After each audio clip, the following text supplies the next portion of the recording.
the CEO of Turn C.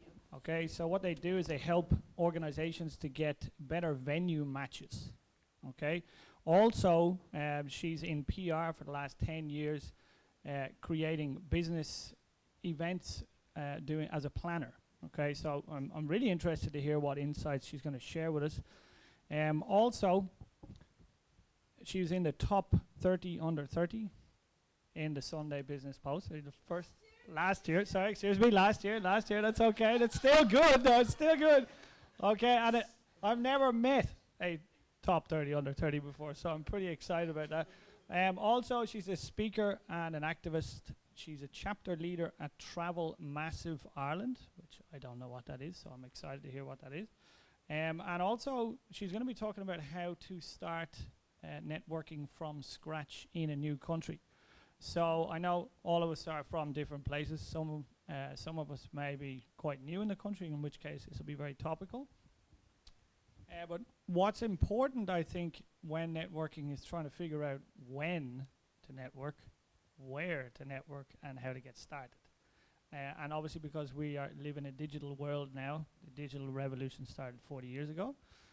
So a lot of our networking is done online, right? It's definitely more fun in person, but for a lot of us, if we're trying to fit it in our day, it's a great thing to do online. And so we're going to get some tips on how it works on LinkedIn, where we do it without making people feel uncomfortable, including you, hopefully. So if you want to take it away.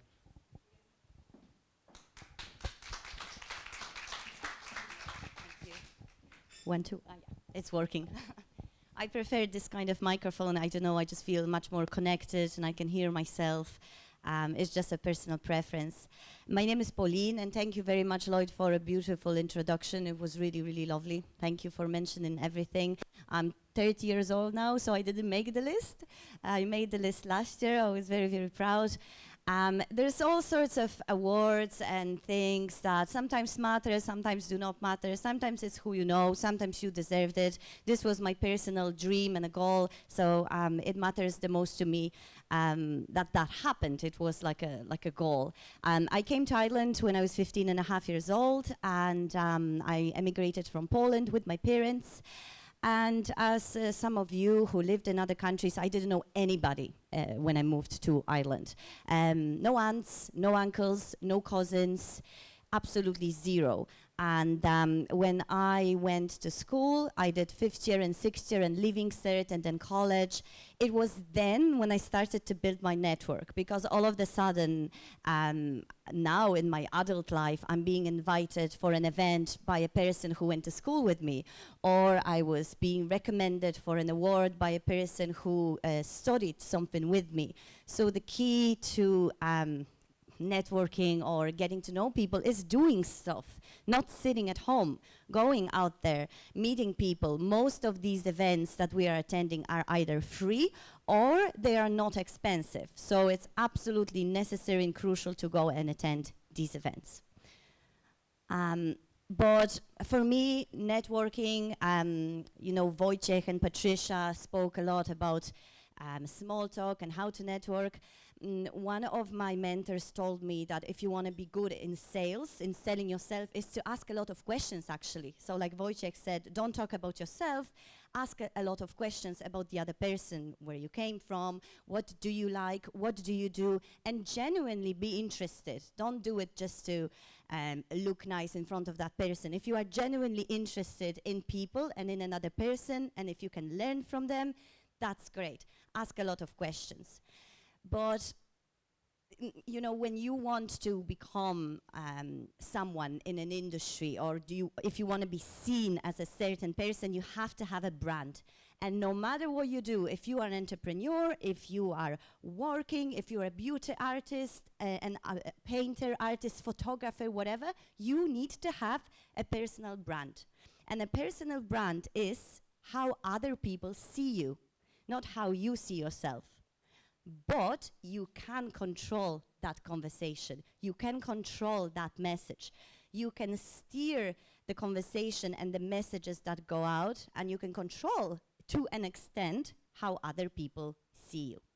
And branding is nothing new. We are talking now a lot about influencers because of the Instagram, and people say, well, now everybody shows off their selfies and so on and so forth. But branding is nothing new. Think of Tiger Woods and Nike. When you think of Tiger Woods, well, a few years ago, we thought he was a great family person. As we all know, that's not the case anymore. But he has been redeeming himself again as one of the greatest golf players in the history. And only from him attending golf matches again, their attendance was raised by 200%. People love him. People associate him with Nike. Nike made a lot of money from him, advertising their products. And the same if you think of Michael Jordan. You're not only thinking of him as the greatest NBA player ever, but also as someone who never gives up, who is persistent, courageous. That's his brand. That is how people see him. And you also, every single one of you, have to have a brand. And you don't need to be a celebrity, you don't need to be someone famous. You all have networks of people that you work with, whether in your environment, in your workplace, or if you're an entrepreneur, or if you are an artist, whatever. It's very, very important to work on your brand. So for me, one of the first things that I wanted to do when I started in my particular industry, which is business events, was to build my brand as a person who has knowledge, who wants to connect people, who wants to learn, who's full of energy. That's how I wanted people to see me. And it takes time. You know, over the last 4 years, I traveled to more than 100 times. I worked for free, I worked for various voluntary causes. I visited different countries, met different people. So it takes time to build your personal brand. And as Lloyd said, I'm involved with Travel Massive Dublin, which is an international travel technology organization. And Kevin, who is a keynote speaker later on, he's also my mentor. He is one of the chapter leaders who started Travel Massive Dublin. And I was invited to join as one of the chapter leaders because I actually met these guys on Twitter via an introduction from a friend who's based in Moscow. And, you know, I was tweeting, I was talking to people. They're based in Dublin. I was based in Dublin. We met via Twitter. Amazing. So it takes time.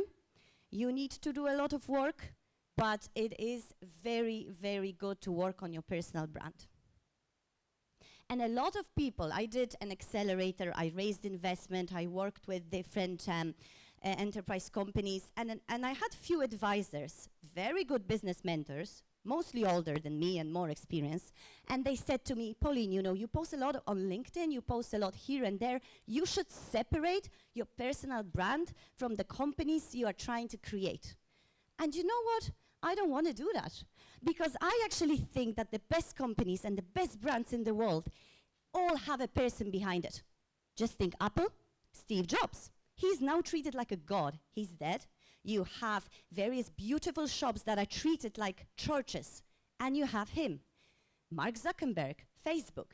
He's all about branding and that brand. And there's hundreds and hundreds of examples, and the most important companies have a strong leader, a strong person, strong individual behind it. So when I was creating Turnsea, I wanted to be seen as a person behind the brand. And obviously, as the company grows, you have more people joining the organization. It's not all about you, by all means. You have to be a leader who is helping people to achieve better and work on your company, and you have to delegate. But that being said, I want people from the industry that I spent years and years working with and networking to trust me and ultimately trust in my company. So now, you know, I was based in a small village in County Tipperary and in Dublin as well, but in between, Ireland. It's not the center of the world. We are very lucky. We have a huge technical hub here in Dublin, but at the same time, you know, Ireland is a little bit farther from the rest of Europe. You can't take a train to go to Paris. You can't take a train to go to Amsterdam. You can from London or via the tunnel now, but you can't. But what you do have, when we live in beautiful times, 21st century, you can do it online. like I did it. You can meet people, you can get invited to international events. Think internationally, not only locally.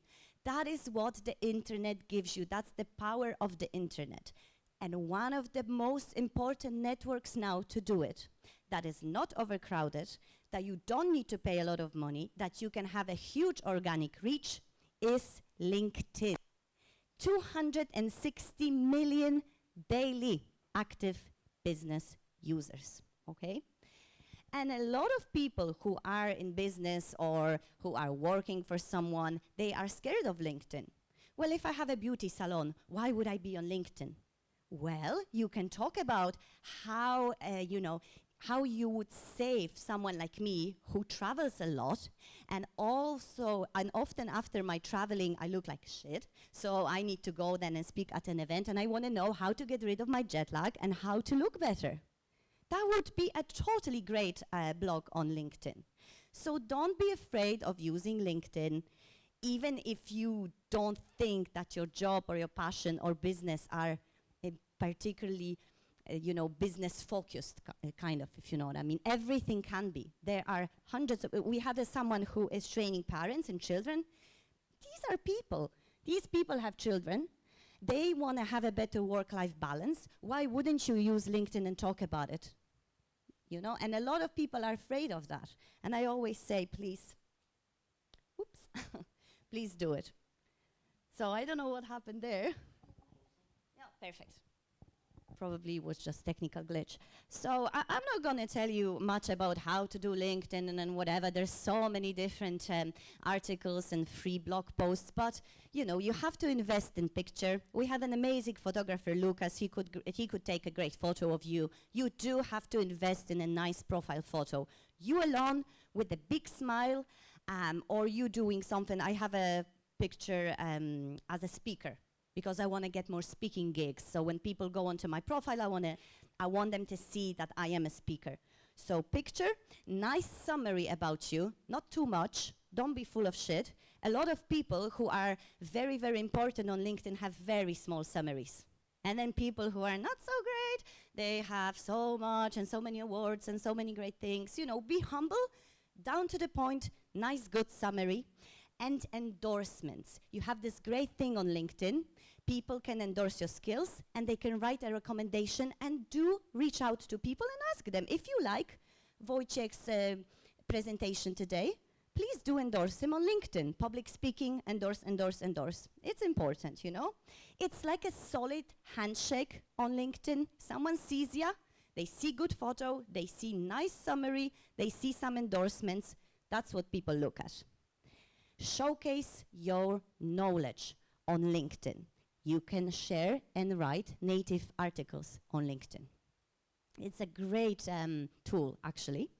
And then, if you want to be seen, comment on various discussions and various posts of other people. But don't comment, oh, I like your point of view. Say why you like his point of view. Show your knowledge, and make sure you have something to say, something positive, something nice, and something knowledgeable. Don't just comment for the sake of it. And join groups and engage with people. LinkedIn has a lot of great groups. I'm in event planning groups. There's travel agent groups, beauty agent groups. There's so many great groups with so many professionals. One of the groups that I joined has 300,000 members of international event planners. Where else would I get that community? And a lot of people are afraid of videos on LinkedIn. Upload a video to LinkedIn. Don't just share a link from YouTube. If you upload a video actually to any network, you get much higher organic reach. Now, when I said share your knowledge, be creative. The worst enemy to creativity is self-doubt, but please make sure you have a knowledge about a subject.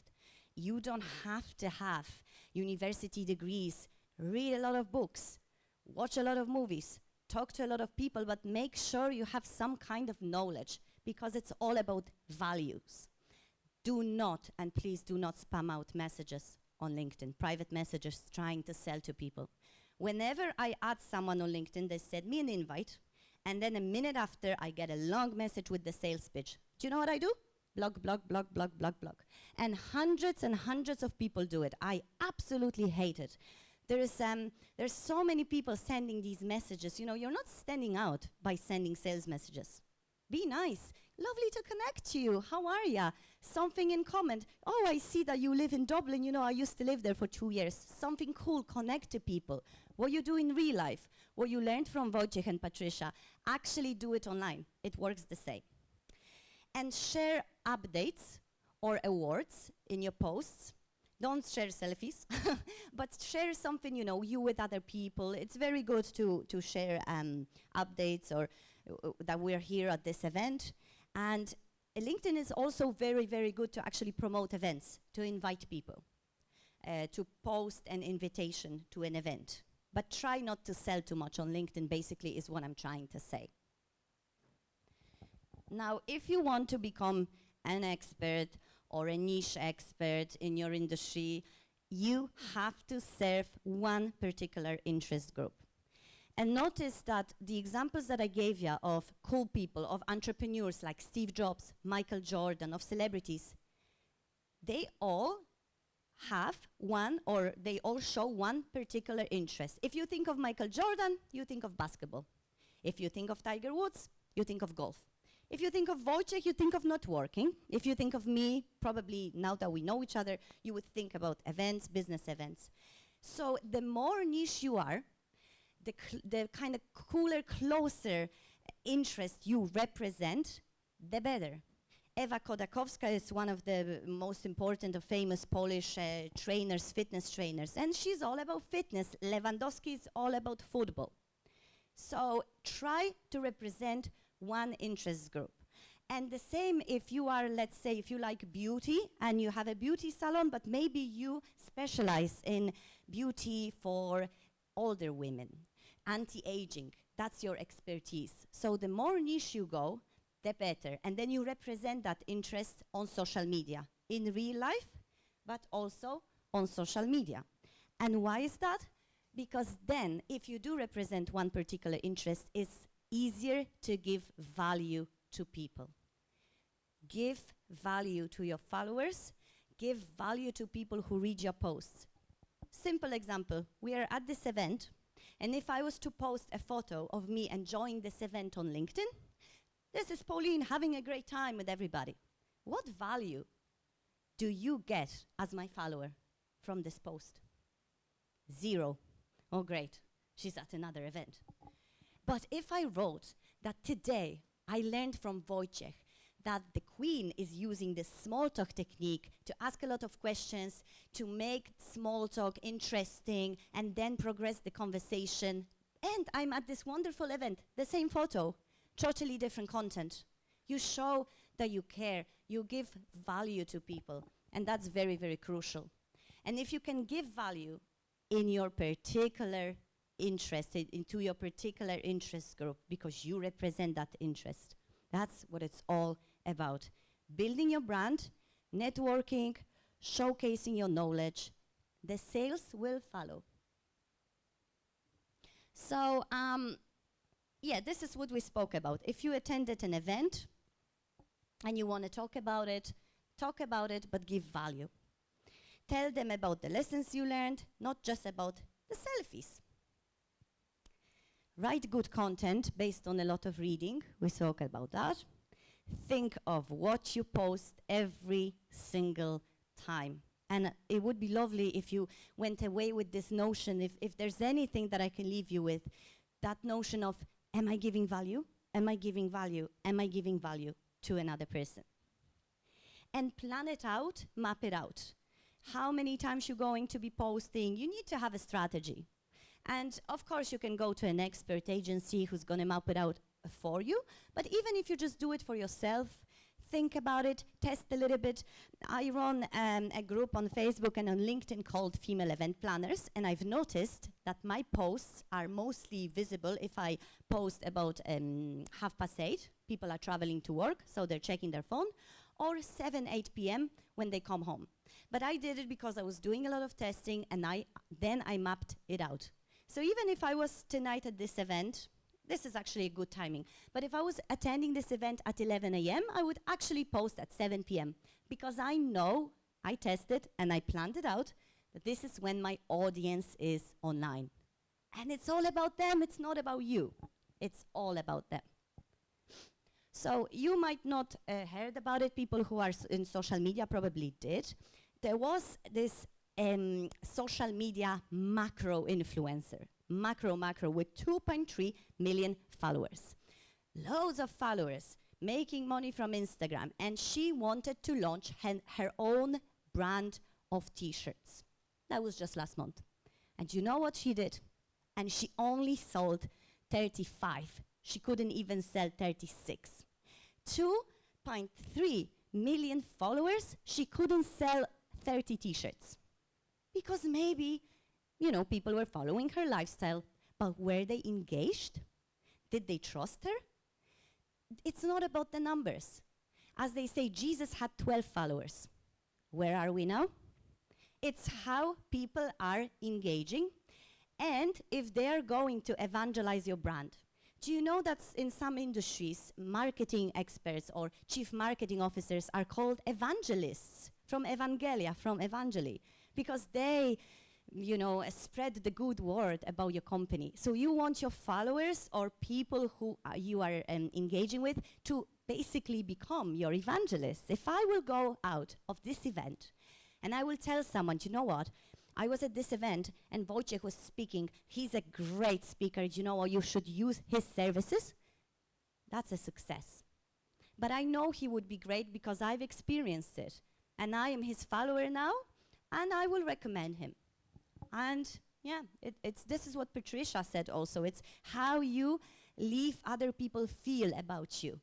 But it's not only in real life, it's about social media as well.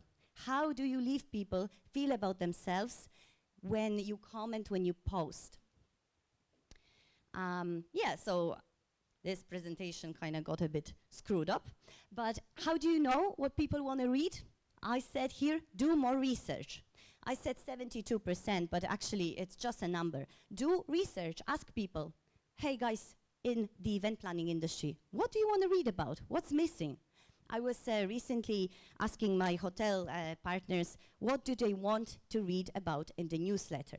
You know, do they want to read about events? And a lot of them, they said that they want to read about sales techniques and innovation in my particular industry. I asked 50 people, you know, I had a different feeling.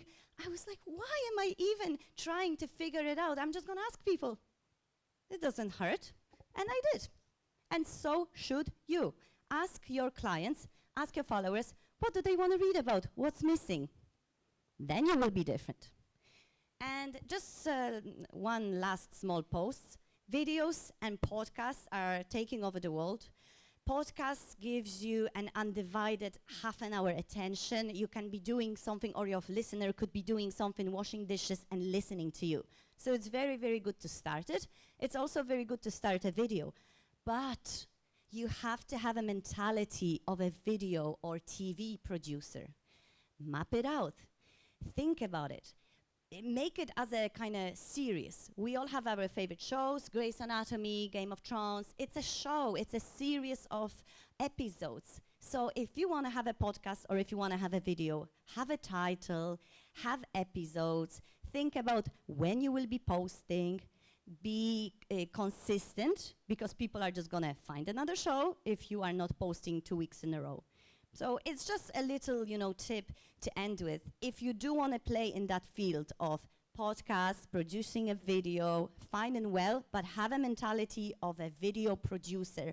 And again, think of your audience. What do they want to see? What do they want to hear? Are they getting a value out of it? And yeah, be entertaining, be on topic, and make sure it's correct with facts. That's it from me, and if you have any questions, please let me know. Otherwise, love to connect you all. Yeah, that's all. Thank you.